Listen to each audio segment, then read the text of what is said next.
We had a very, very good two sessions through this 5 points. First, the first point is this, and I think this is the major theme of our group's work.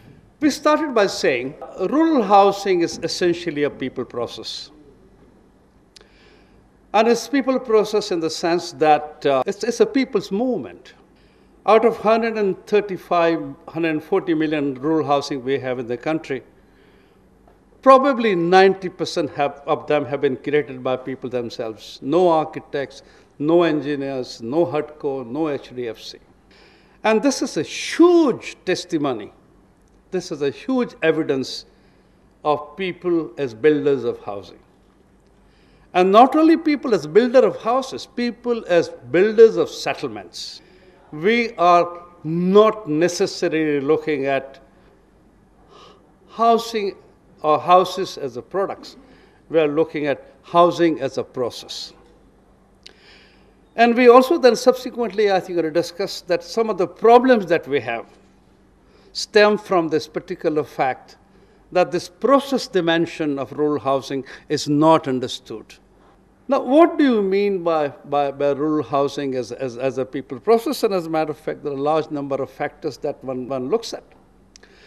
That there are no regulations, there are no professionals, there is no market in the sense we understand it, there are no real estate builders, there are no producers and sellers in that sense.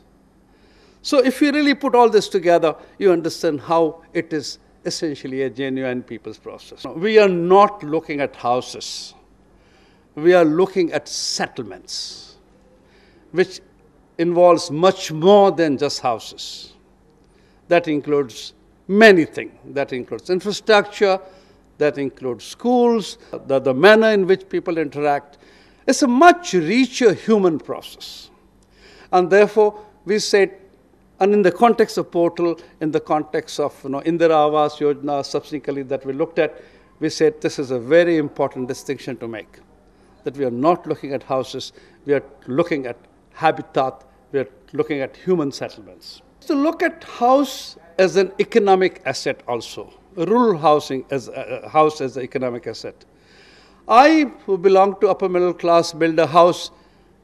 My first question is, what is the asset value that I'm creating? At what price I can sell it?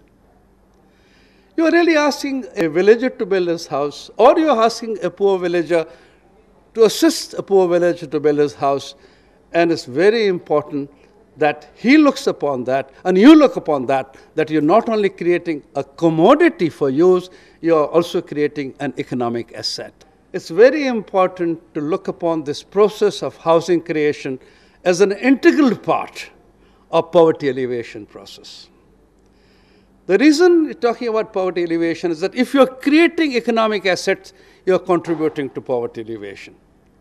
If you're creating an environment where a poor man lives better, he has access to services, he has good drinking water.